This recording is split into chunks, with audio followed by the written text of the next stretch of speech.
Thanks for downloading a 3CR podcast. 3CR is an independent community radio station based in Melbourne, Australia.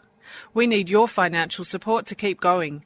Go to www.3cr.org.au for more information and to donate online.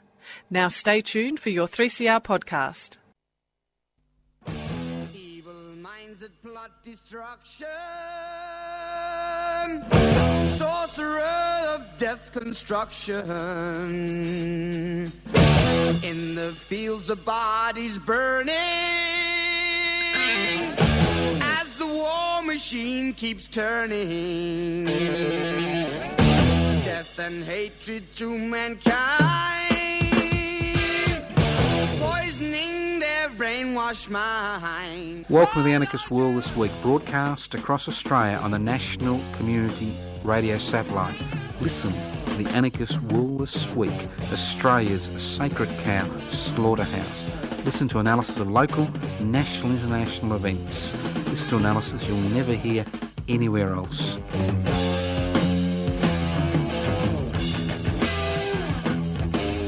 Welcome to the Anarchist World This Week, broadcast across Australia via the Community Radio Network. This program is streaming live on 3cr.org.au. The program is podcast. You can access the podcast by going to 3cr.org.au for the next 6 to 8 weeks. So don't despair if nature calls, or somebody else calls, a little bit more interesting than I am.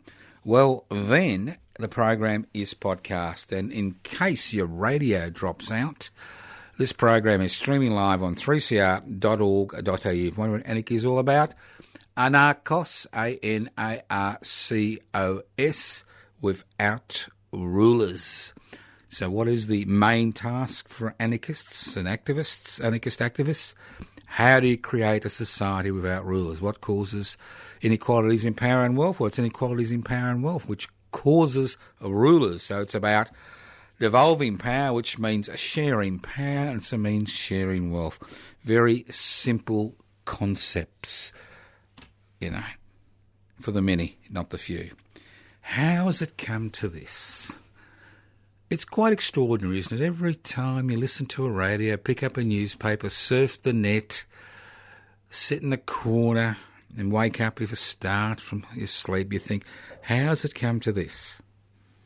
Because the Australia we have today is not the type of Australia that I imagined we would have in 50 years' time when I began this journey as an activist in 1968, when I was, I think, 17 or 18.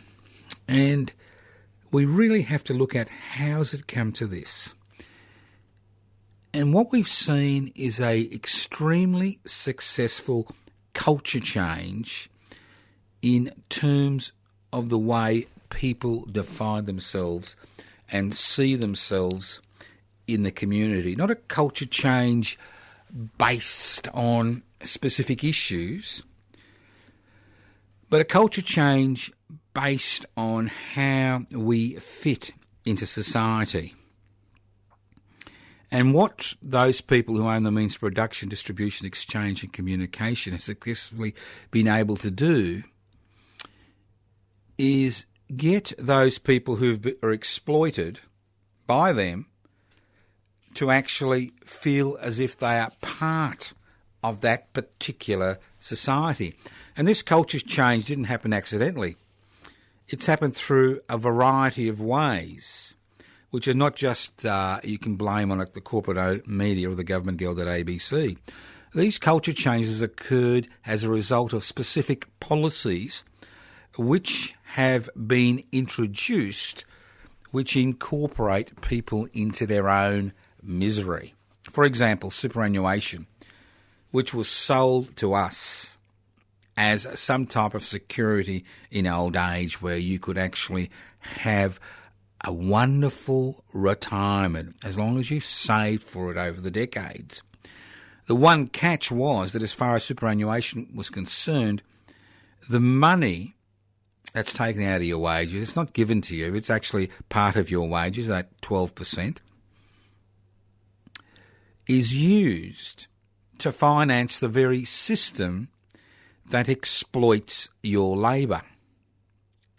But because people's future, they've been incorporated into the superannuation scheme, and they identify their future with the future of capitalism, with the future of the future of a marketplace based on creating ever-increasing profits for people. What we are seeing is that people who have traditionally not seen themselves as part of the financial sector and the ruling classes now see that their future is tied in with the future of the ruling classes and their future through their superannuation investments. So there's a change of culture where we are now part and parcel of that system. And this hasn't happened overnight. It's happened over a period of time. And the pushback we are seeing now in the community regarding some cosmetic changes to the sector highlights how this has occurred. What else has occurred?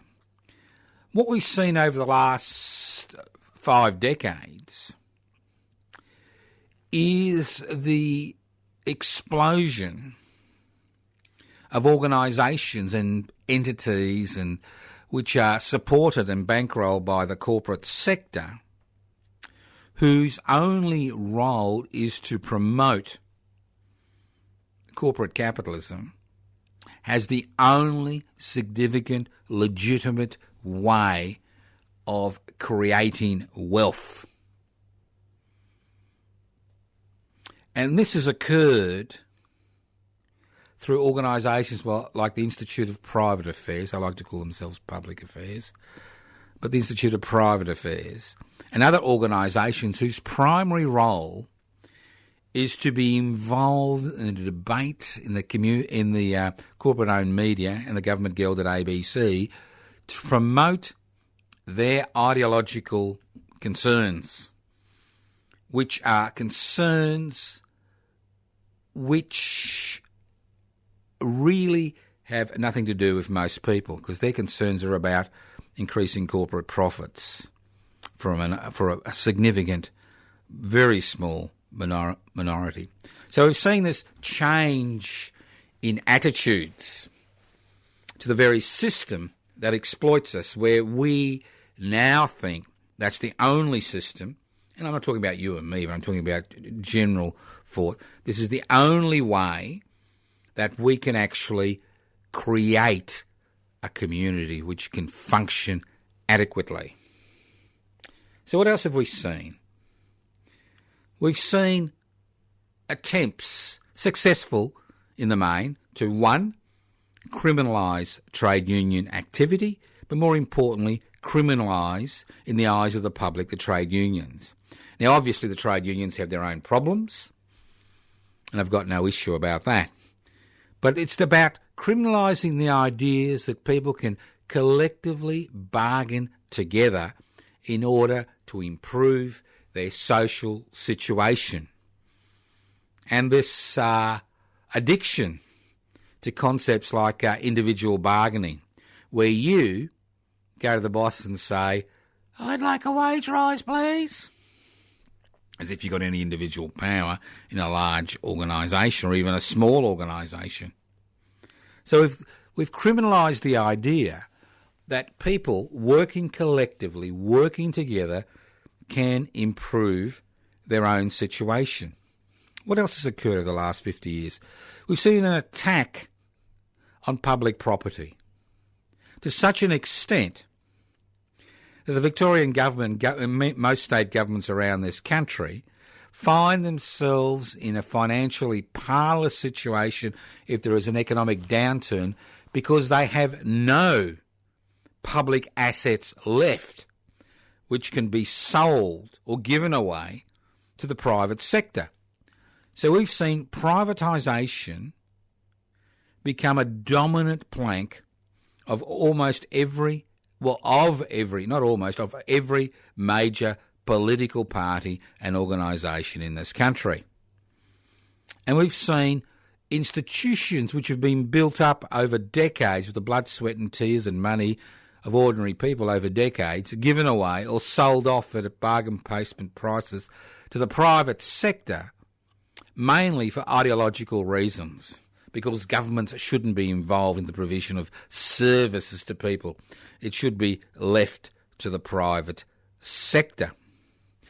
Then we've seen, over the last 5 decades, a huge campaign, which continues to this day, to somehow dehumanise and criminalise and denigrate people in this country, 1/3 of the population who rely on social security benefits to survive. So if you're an old age pension in 2019, people look at you and say, well, how come you haven't got superannuation? If you're on a single parent's benefit and you don't take your kiddies to some type of, Centrelink approved activity, you can be penalised and lose your social security benefits. And look at the miserable existence that people on a New Start allowance are expected to survive on. And then we've seen a wholesale attack on the concept of disability support pensions, where today in 2019, even quadriplegics, that's right, that's somebody who's confined to a wheelchair, who can't use their legs, who's got no feel in their legs, who's got a paralysed bowel and bladder, who cannot use their fingers, can be and are denied a disability support pension and shoved onto a New Start allowance. Then we have the domination of society by legacy media. Now, everybody thinks that the print media is dead and gone, the legacy media is finished. Well, unfortunately in Australia in 2019, it's the legacy media, which is owned by 3 major players, which sets the political, social and cultural agenda on a daily basis. Because what you hear on radio, not the Anarchist World This Week, and what you see on television and what people debate on social media, to a significant degree, takes its lead from what is in the legacy media on that particular point in time. Then we have this idea, there's no such thing as a free lunch. Now, obviously, there is no such thing as a free lunch if you're a student with a HECS debt. If you're a person on social security benefit who's got to jump through all these hoops on a constant daily basis in order to sustain that social security benefit. If you're an old age pensioner. If you're somebody in temporary work or casual work, for decades. If you're part of the new economy, which inverted commas means nothing more than 19th and 18th century exploitation of working people by removing all the rights and privileges that we theoretically have in law, then you find yourself in that situation. And we have allowed this to occur. As a community, I'm not blaming you individually, as a community, we have allowed this to occur, where we now find ourselves in a situation where people are indebted up to their eyeballs in order to have a roof over their heads or have access to services, where all the services which are provided to people are provided by a privatised sector, where we see over 45 cents in every dollar, 45 cents in every dollar which is given to a private company to run a public service goes into profits for that company and administration fees and so-called costs. So what we've seen is the rise and rise and rise of our private sector, especially in the service industry, whether it's nursing homes, whether it's packages, whether it's transport, whether it's the National Disability Insurance Scheme, where instead of government public servants being assessing things and providing the service, we see the privatisation of those services. And nothing highlights this more than the privatisation of the Commonwealth Employment Service, where we have a half a dozen large organisations, many of them religiously based, who are raking in billions of dollars every year to provide a service which a publicly listed service could provide for a fraction of the cost. Now, how's it come to this? And I could go on and on for the rest of the program, but I'm not going to. How's it come to this? It's come to this because we think, as a community, that all we need to do is cast a ballot every 3 to 4 years for parliamentary representatives to make decisions for us for the next 3 to 4 years. That's what our involvement is in policy making. I mean, we live in a country where we've got constitutional arrangements which basically deny people everyday rights. We don't have the right to initiate legislation as a community through citizens-initiated referendums. We don't have the right to determine policy. We don't even have the right to recall non-performing politicians in between the election cycle. We have a constitution which is bereft of individual rights, which allows the state and the corporate sector to arbitrarily remove those rights from us. And we've allowed this to occur because we have removed ourselves from public life. We have removed ourselves from public life. We have forgotten how all those things which have been removed and taken away slowly after the decades got there. Public health, public education, public services, public infrastructure, public loans through a publicly owned bank.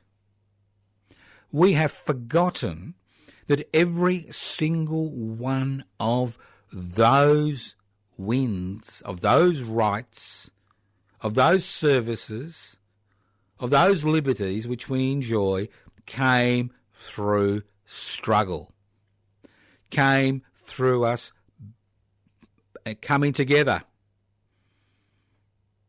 That's how they came about. People coming together.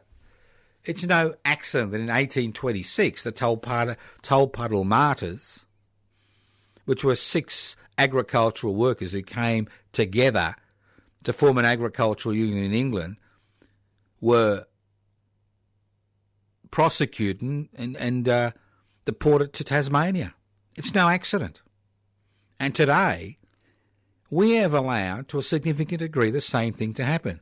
We now find ourselves in a situation where an individual union member can be fined $10,000 a day for taking part in a non-authorised strike, as if there's such a thing as a non-authorised strike.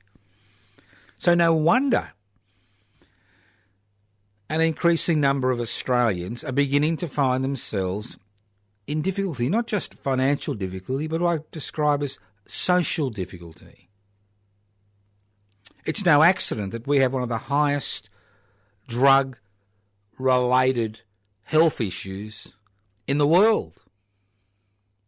It's no accident that so many people find themselves in psychological therapy or on antidepressants because we're told constantly the problems are individual problems, that the problems we face as a community have nothing to do with the economic system and the social system and the system of government we have. It's to do with other things. So we are in a bind because we have allowed this to occur. And nothing has highlighted this more to me than our public housing everybody's business struggle, which we've been conducting in Victoria and which we'll conduct for the next 4 years in order to make public housing a significant issue. Now, housing has been an issue all around Australia for decades, especially since the so-called great global financial crisis a decade ago. I mean, through speculation, what we've seen is extraordinary rises in the prices of homes and land. And we've seen that people are tied into debt through banks and financial institutions for decades in order to own the roof over their own heads. But it's extraordinary how little support we've been able to generate, or interest, not even support but interest, we've been able to generate regarding public housing. And to a large degree, this is because we as a people have forgotten that change does not ultimately come from, a frank and free discussion on the net or a letter to a politician or a petition to a politician. Change comes from people coming together and being involved in struggle to achieve some goal. And it's no accident that in 2019 that this community is divided. Not divided in the way it should be between those who exercise power and those who are losing power, who have no power, the majority of people in this country, but a division based on race, a division based on religion, a division based on the colour of a person's skin, a division based on the language somebody speaks, a division based on how people dress. It's no accident that we have all these so-called major issues where we demonise a few thousand, asylum seekers and refugees in order to win an election while keeping them interned for over 6 years. It's no accident that we find ourselves in this situation in 2019 because a people divided amongst itself on relatively superficial issues will never come together to give a little bit of heartache, a little bit of indigestion to those people who exercise power in our community. Now, public interest before corporate interest was formed 4 years ago, in 2015. Well, about 3 3/4 years ago. It's been quite interesting being involved in that movement and political party. How much fear there is in the community about people joining a new political party. How much cynicism there is in the community about the fact that you can't fight City Hall and nothing will change. Now, public interest before corporate interest is grinding along. We've got a YouTube channel, Public Interest Before Corporate Interests, a website, hundreds of members, but not enough to register as a political party for the forthcoming election, and a congress on the 16th of October for party members. But it's been hard work getting people to join.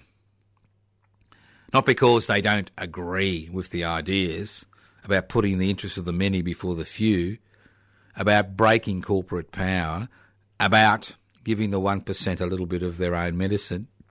No, but because of a fear. There's a general fear in our community about taking action, about a fear about going on a demonstration, about a fear of filling out a piece of paper to join a political party because of the so-called ramifications. And there is this culture of fear in the community, which has been to a large degree fostered and fanned by the corporate-owned media. Just extraordinary. An extraordinary state of affairs. And how has it come to this? Because we have allowed this to occur on our watch. We have stood back and we've watched. We have stood back even when the major institutional frameworks under which we live, whether it's religious-based organisations who are going through a torrid period because of their own pathetic behaviour, whether it's through the wholesale privatisation of almost every aspect of everyday living, whether it's through the divisions which are created in many cases artificially to generate fear of the other in the community, we have allowed this to happen. Ultimately, we are all responsible for the situation we find ourselves in. It's no good saying God made me do it, or the boy or girl down the road made me do it, because ultimately we have lost sight of how we came to this point. We have lost sight of the past. We have lost sight of the lessons of the past. We are a people with no past, a present, and no future. You listen to the Anarchist World this week, broadcast across Australia via the Community Radio Network. This program is streaming live on 3cr.org.au. You can leave messages on 0439 395 489, 0439 395 489. If you listen to this program on the 6th of March in Melbourne, 2019, the dinners are still on. Meet Joe Toscano, meet Pipsy, get involved with like-minded people. 6 p.m. this evening, La Porchetta, 395 Lygon Street, Carlton North. Next week it'll be lunch. The week after that will be lunch, and the last Wednesday in the month it'll be dinner once again. But tonight it is dinner, 6 p.m. The ABC. The ABC, the Australian Broadcasting Corporation. Now, sometimes even yours truly is gobsmacked. Gobsmacked is to be punched in the Adam's apple and you kind of curl over and have trouble breathing. Now, it's quite extraordinary to see the Senate Select Committee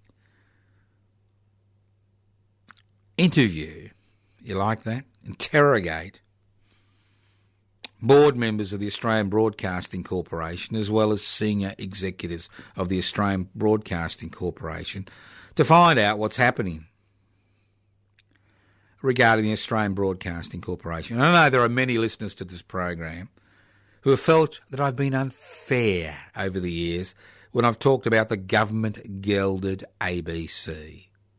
That's right, the government gelded ABC. The ABC is supposed to be an independent broadcaster.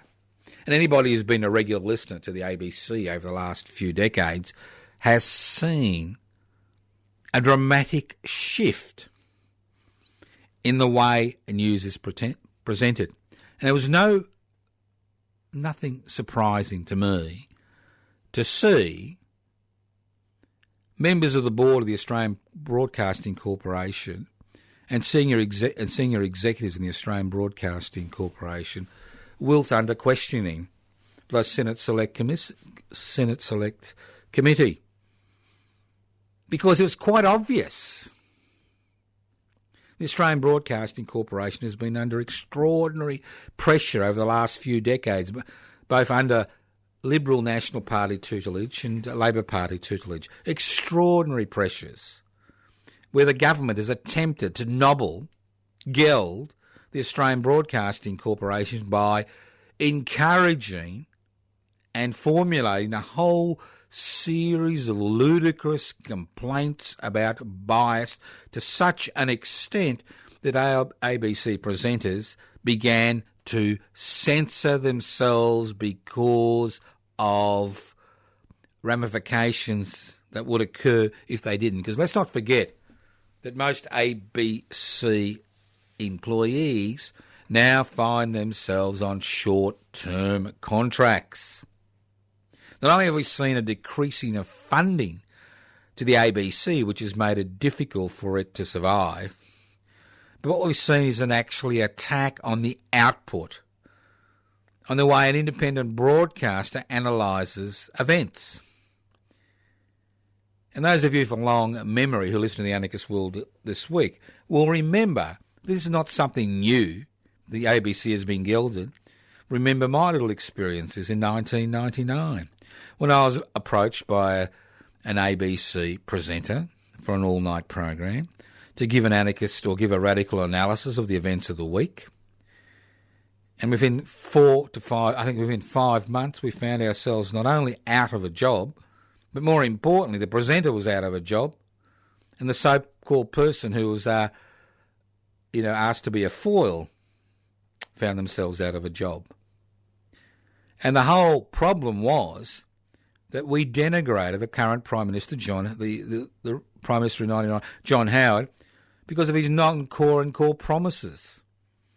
The fact is that an early morning program around the country, barely listened to by 0.1% of the Australian population, was offensive enough for the Prime Minister to put pressure on the Australian Broadcasting Corporation to have that offending program removed. So it's no accident that 20 years later we see exactly the same culture of self-censorship in the Australian Broadcasting Corporation.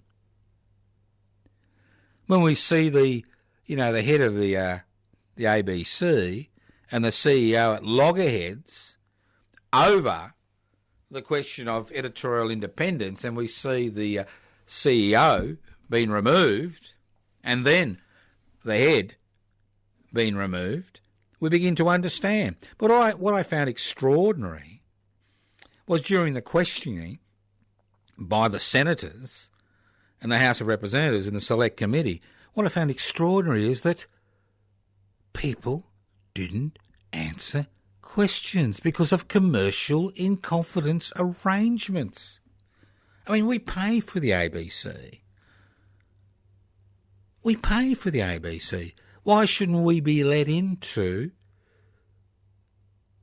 to know what the payout figure was for the sacked CEO? It was commercial in confidence. And then on the same day,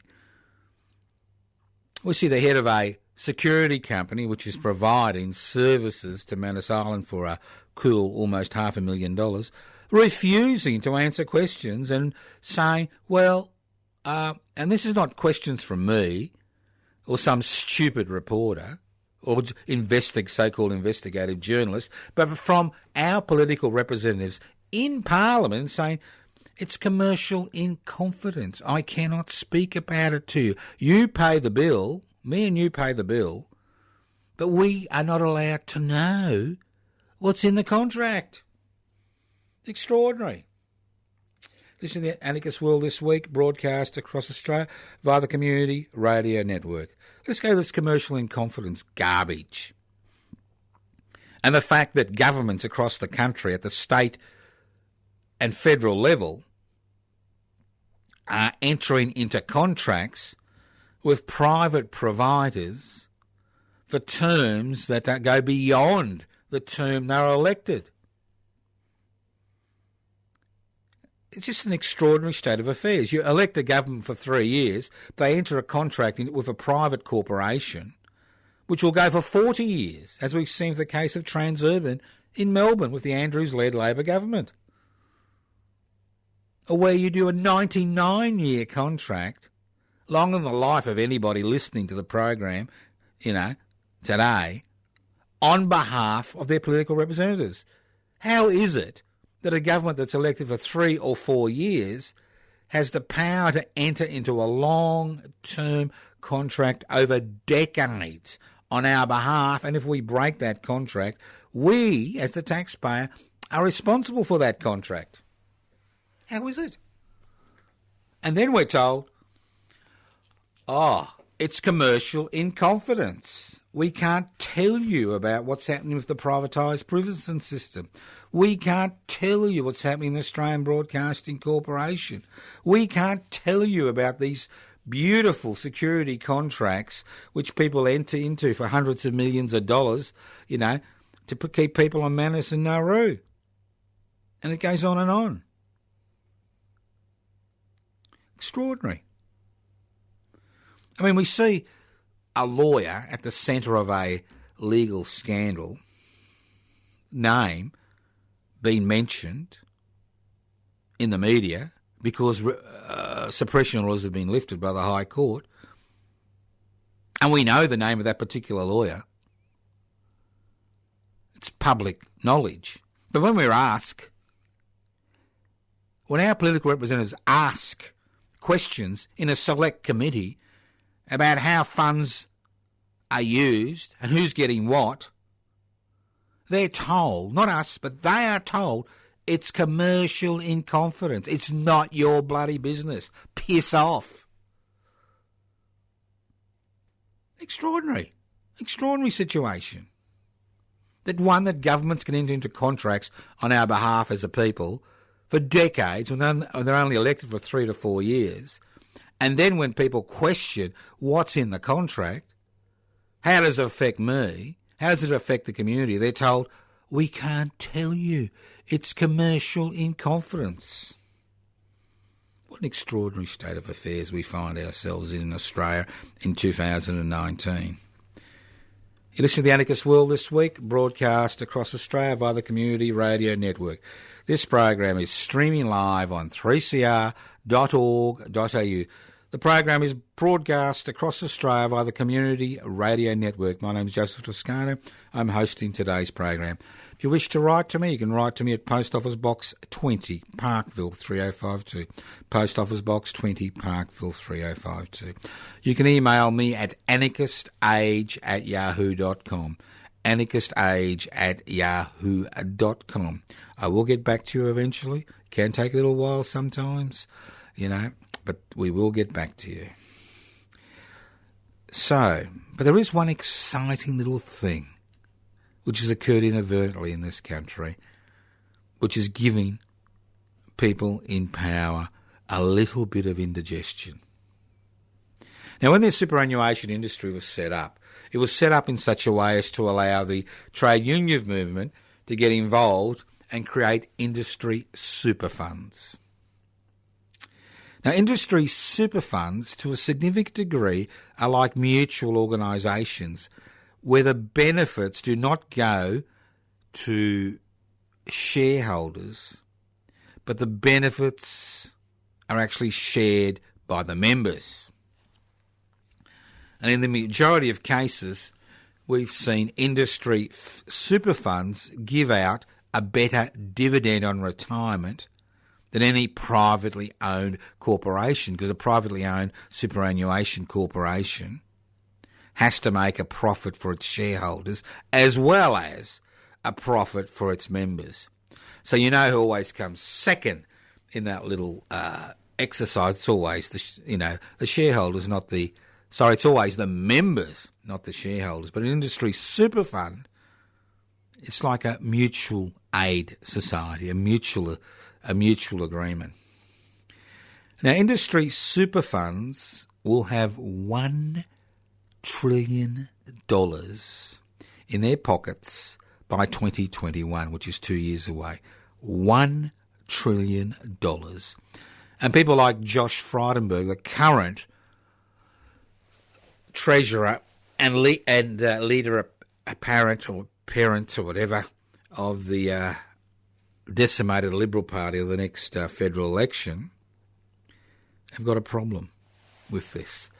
They're very concerned because industry super funds are ultimately responsible to their members.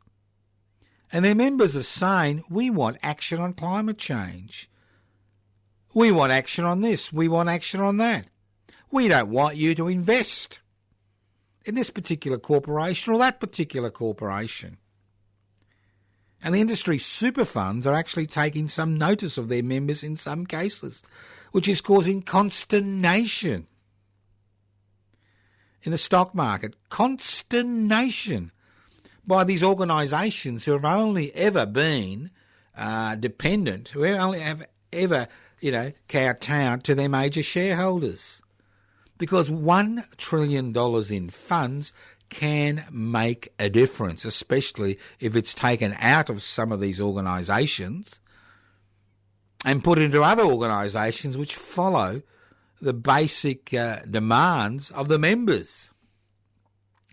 So the government over the last 5 years has been attempting to change the structure of the board of industry super funds to ensure that only corporate high flyers are part of the board and ordinary people from the union movement or the mutual aid movement are removed. because they want that money. They need that money to get their cancerous, community destructive ways to continue. And they need that money. And they want the government to pass legislation to break up the industry super funds, decrease return to members, and ensure there is a steady stream of money for corporate cowboys and corporations who have only a responsibility to their major shareholders, who don't care about the environmental damage they cause, who don't care about the structural damage they cause, who don't care about the social damage they cause. All they care about is what their profit margin is, and that they have ever-increasing profits until time immemorial. So, this is one little saving grace. One little saving grace. Think about it. It's the Anarchist World this week, broadcast across Australia on the Community Radio Network. My name is Joseph Toscano. I'm hosting today's program. Now, let's move on. Because language and culture ultimately determine this type of society we are. And what I've seen over the past few decades, especially over the last few years, is an increasing concentration on limiting debate. Not just in the general society, but in the radical milieu. An increasing debate about what people can and cannot say.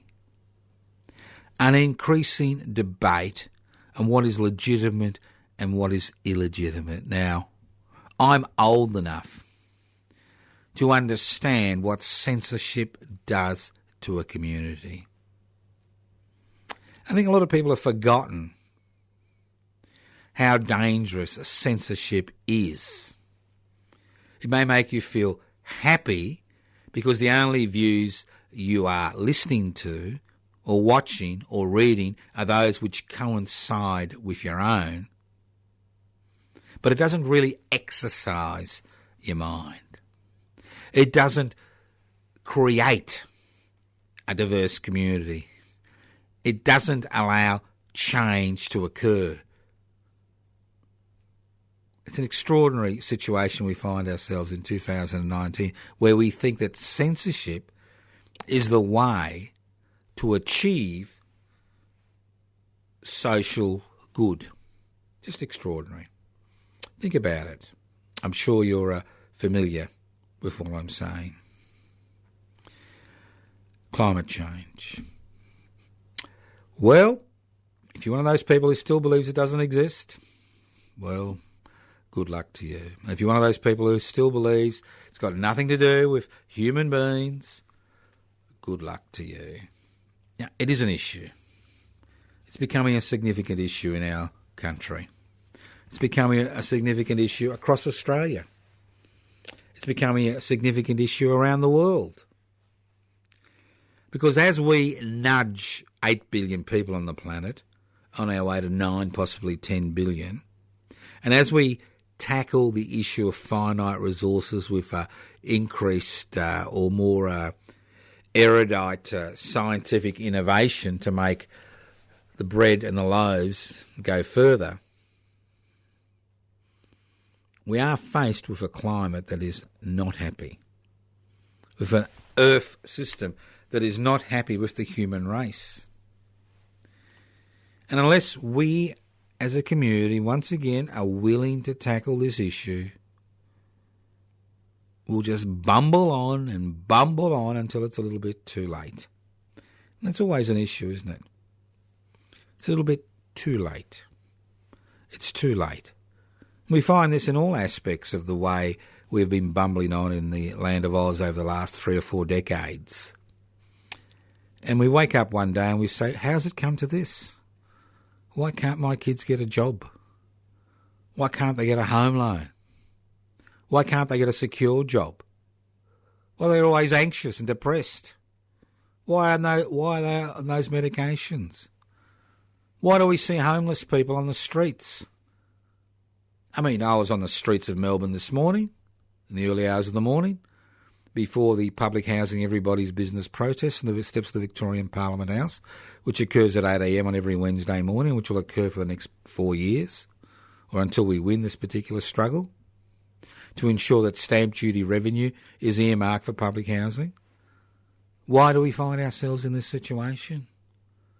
Why every time you turn on a radio station or read a newspaper article or go on social media or watch a television show, it's all about problems that are occurring in one of the richest societies in the world? Why do we continue to hear about the plight of so many people, while a little percentage, maybe 1%, finds itself in such a wonderful situation? Another 70% find themselves indebted up to their neck, worried about their loss of their jobs, their next contract, increasing government charges, and the list goes on and on. Why do we see so many destroyed people? Not just on the streets, but everywhere. People who've had enough. People who are consumed by anxiety. People who believe they have no future in this land. People who know that irrespective of how hard they work, at the end of the day, all they will be able to do is pay their bills. People who can see and know that it doesn't take a generation anymore to climb the social elevator that doesn't exist. You need to take trapeze lessons in how to, climb out of poverty and hopelessness. And if you're really, really, really lucky and things go the right way, maybe your children in 5 or 6 or 7 generations will get to the situation you find yourself in today. Because of the social struggles which occurred in the 70s and 80s and 60s and the 50s and 40s and 30s and 20s, which created many of the benefits which we take for granted today.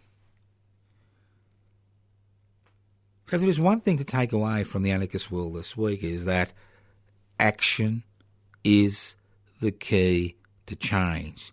But the only fear we need to fear is fear itself.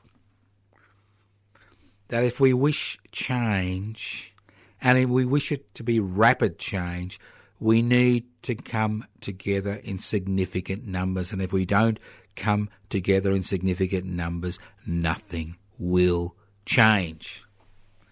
Because power and wealth is so entrenched in such a small minority in this country, who act as parliamentary puppet masters and set the parliamentary agenda, the legislative agenda, on a daily basis, that even the mildest reforms somehow are going to cause cataclysmic change. For example, I'll give you two examples that are happening while I speak. The Labor opposition has made some rumblings about some minor changes to negative gearing laws in order to ensure a little bit of increased fairness in the taxation system. You would think it was the end of the earth, and the Treasurer says, and the Liberal National Party government says, prices will fall through the roof, the sky will fall in, the sun will, crash into earth. It'll be the end of human civilization as we know it. Their own Treasury officials are telling them, no, it's not going to really make much difference at all. Bingo. End of story. Story number 2. We are told that all this work has been done to divert water back to the environment in the Murray-Darling system. Billions of dollars of taxpayers' money have been given over. And we have dueling experts saying not 1 litre has gone back to the environment. And we have people saying, why are all these fish dying? Why is there no water? It's more than the drought. It's much more than the drought. So we've got these conflicting stories where we've got so-called experts on different sides. But the river doesn't lie. Nature doesn't lie. The river tells us, the Murray-Darling, what's happening. I was there a few months ago. It was obvious what was happening. Then we have, it just goes on and on and on. It's just incredible. I'll give you another example. There's some debate about franking credits, about people getting a free lunch and maybe having to reduce that free lunch as far as their franking credits on their stock market investments are concerned. We are told once again it's the end of the universe. It only affects a relatively small number of people if you actually look at the facts. But no, facts don't matter in the 21st century. Facts are irrelevant. It's about myths and ideology and peddling lies and disinformation in order to support a particular ideological concern. It's got nothing to do with facts or figures. Mr Morrison, the current Prime Minister, on Christmas Island, telling us that is the end of the known world. There are 57 people, who pose a potential threat to Australia because they're facing charges for inappropriate behaviour, one maybe even murder. 4 shootings, 4 people shot dead in the streets of Melbourne in the last few days. Come on.